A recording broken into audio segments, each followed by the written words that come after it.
And I'm back in all my full and phenomenal meanness. You must be wondering what I'm thinking now. Go ahead, guess. Did you guess RFID technology, audience response, and smart badges?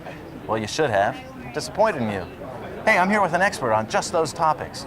Mr. Lagasty, I understand they're passing out smart badges for we smart people. Where can I get one? Not for people like you. Oh, how about debonair badges? Nope. Suave Nope. badges? All right. Maybe I'll get one after we watch Brian's video. Good luck with that.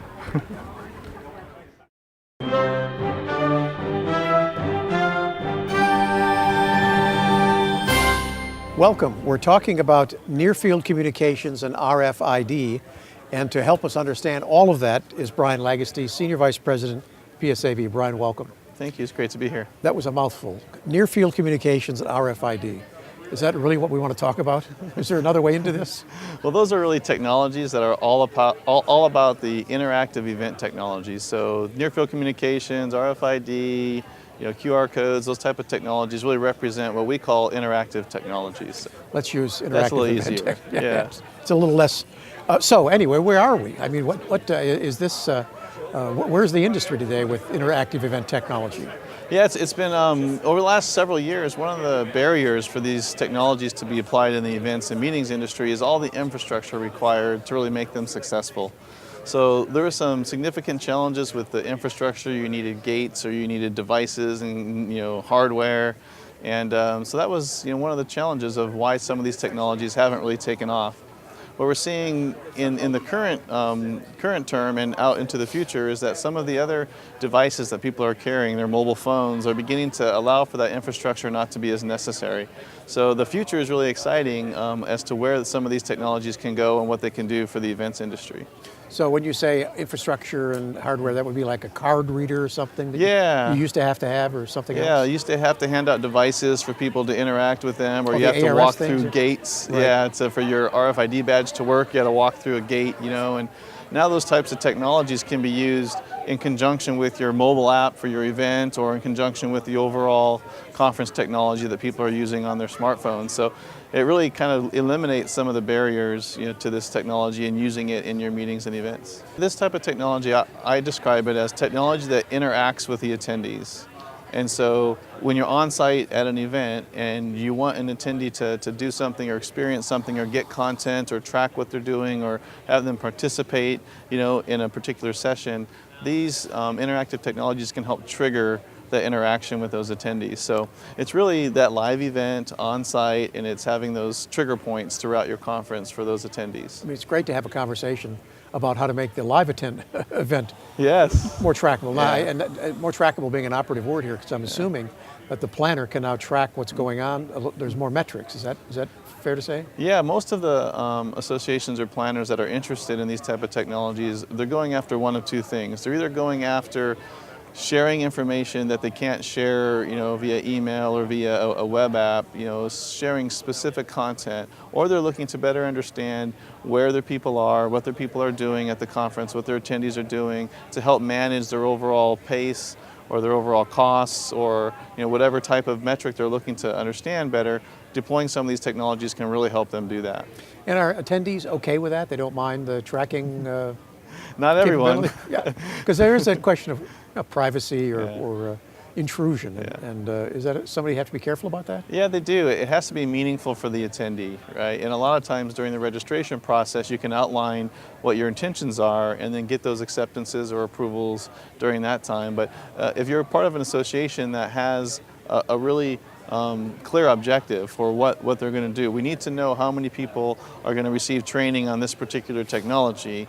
So then they may say, yes, I want that training or I want that certification, so I'm going to allow them to know that I'm in this particular session, right? So, or if I'm going through into a general session or into a breakout or into an exhibit environment and I want specific content provided to me, some of these technologies can then provide that to you at that point of interaction versus having something done in advance. So if you're in an exhibit area and you want to get information or track somebody throughout your particular booth, some of these technologies are really good for that. And it limits that privacy issue because they're in the booth for a reason. They want that information, they want that exchange, and then it helps you learn more about that attendee's profile and give them a better response, rather than kind of sending everybody the same information following the conference. And I know we've talked about interactive event technology as being useful for tracking attendee interest, tracking attendees. Yeah. Peer-to-peer, I'm guessing, tracking. What about content? Does it in any way impact or help or enable content? Yeah, so there's been some conferences recently that have used near field communications, which are basically chips that go into the name badges. People will call them smart badges, and they do a few different things. You can use them for access to public transportation if the city happens to use that type of technology. You can use them you can put funds, monetary funds on the badge to pay for different sessions or to pay for the concessions. And so there's some things that you can do there, but one of the attendees really are interested in content and bringing relevant content back with them. And so you can use the smart technology and the mobile app to help give that attendee the content that they want. And really, it's all about what you build in the back end, right? You have all your presenters and all your content for your meeting. And if that attendee would like that content, you can use different triggers to allow them to ask for it, and then it can be given to them right there. And the mobile app, it can come up on the mobile app or their badge. They can put their badge in front of either a smart tag or a QR code or things of that nature, and you can then get that content back to that attendee. It's all happening automatically. Yeah. Should a planner be thinking about near field and RFID and interactive event technology at the strategic level or at the RFP level, the executional level? I mean, I guess the answer is obvious, but what? Yeah, I think, planners, technology should not be used unless it's going to add value to that overall event. So if there's a challenge with tracking your attendees or getting them educational credits or giving them permissions to enter confidential sessions, and if that's an element of your conference, or getting content to your attendees, that's controlled and specific, then I would say if that's in your strategic discussions, then absolutely you need to look at kind of what technology you're going to use to achieve that. Once you do that, then you can outline that need or that goal in your RFP, and then allow different technology providers to bring ideas to you.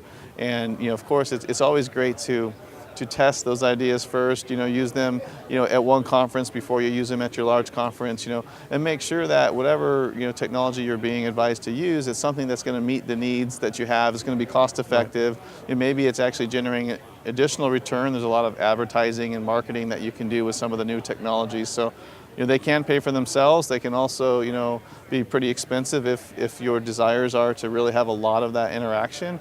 But there's also some really simple ways to use the mobile apps and some of the interactive technologies in a very simple way for fun, to give the users a better experience at the conference. It sounds like you're saying don't start with cost. Yeah, start with your need. Yeah, right, start with your vision, and then understand what that impact is going to be to your budget. Yeah. You heard it here first. Brian said, do not start with cost. Yes. Thank you. Thank you, Brian. Appreciate your time very much. Okay, thank you, Bill. We've been speaking with Brian Lagasty, Senior Vice President, PSAV, on the subject of interactive event technology.